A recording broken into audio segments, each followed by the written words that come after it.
All right, everyone, buckle up.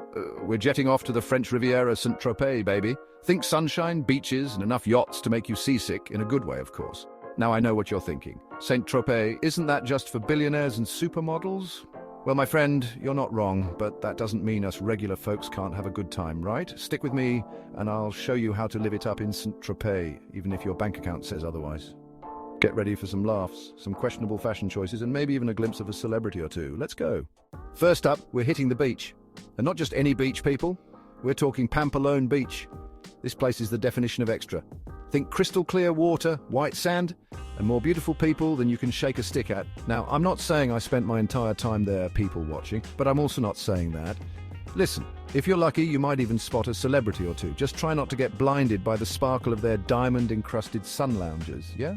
And for those of you who like to live life in the lap of luxury, or at least pretend to, Pampelonne is packed with beach clubs. Next, we're diving into the heart of Saint-Tropez, the Place des Lys Marquet. This place is a sensory overload in the best possible way. Fresh flowers, local produce, handmade crafts, you name it, they've got it. And the best part, you can actually afford to buy stuff here. Well, most of it. Just be prepared to put your haggling skills to the test. Trust me, those French vendors know how to drive a hard bargain. Let's just say I walked away with a lovely new scarf and a slightly bruised ego.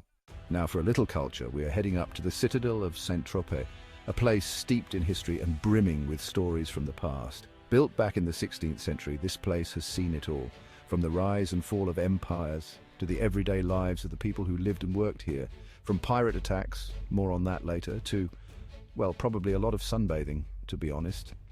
Imagine the contrast of fierce battles and leisurely sunbathers sharing the same space centuries apart.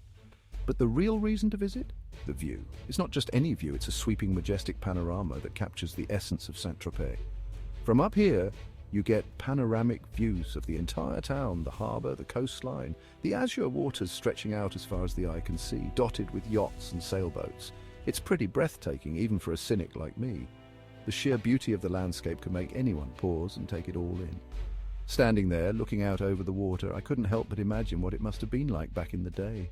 The hustle and bustle of a busy port, the anticipation of incoming ships, pirates sailing in, swords drawn, looking for treasure. The thrill and danger of those times must have been palpable. I bet they didn't have to worry about finding parking, though, that's for sure. Today, the Citadel stands as a testament to those bygone days, a bridge between the past and the present. All right, let's be honest, you can't go to Saint-Tropez without checking out the harbour. It's practically a rite of passage. This is where the real action is, folks. The harbour is the heartbeat of Saint-Tropez, pulsing with energy and opulence. We're talking mega yachts, luxury cars, and enough champagne to sink a small island. It's a playground for the rich and famous. I'm not going to lie, I tried to blend in. I wanted to feel like I belonged in this world of luxury. I put on my fanciest sunglasses, practiced my I own a yacht strut. I even rehearsed a few lines in my head. Let's just say it didn't quite work out as planned. My strut turned into a stumble and my lines fell flat. But hey, at least I got some good photos, right? Capturing the essence of this glamorous place was worth the effort. And who knows, maybe one day I'll be sipping cocktails on a super yacht instead of just admiring them from afar. It's a dream worth having. A guy can dream, can't he? After all, dreams are the first step to making them a reality. Finally, we're finishing our Saint-Tropez adventure in La Ponche, the oldest part of town. This area is steeped in history and brimming with stories from the past. This place is like stepping back in time. The historical buildings and vintage architecture transport you to another era. Narrow cobblestone streets, pastel-colored houses, charming little shops. Every corner you turn reveals something new and delightful. It's the kind of place that makes you want to throw away your phone and just wander aimlessly, soaking in the atmosphere, which of course I did and promptly got lost. Like, really lost. But in a place like this, getting lost is half the fun. But hey, that's all part of the adventure, right? The unexpected turns and surprises make the experience even more memorable. Besides, getting lost just means you stumble upon hidden gems you wouldn't have found otherwise. Secret spots that aren't in any guidebook, like that amazing little bakery with the best croissants I've ever had in my life. The smell alone was enough to draw me in, and the taste was simply unforgettable.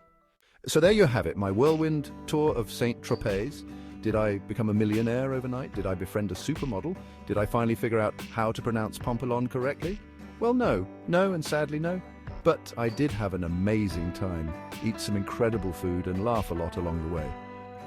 And at the end of the day, isn't that what travel is all about? Saint-Tropez, you were a blast. Now, if you'll excuse me, I'm off to find a good therapist to help me cope with my newfound yacht envy.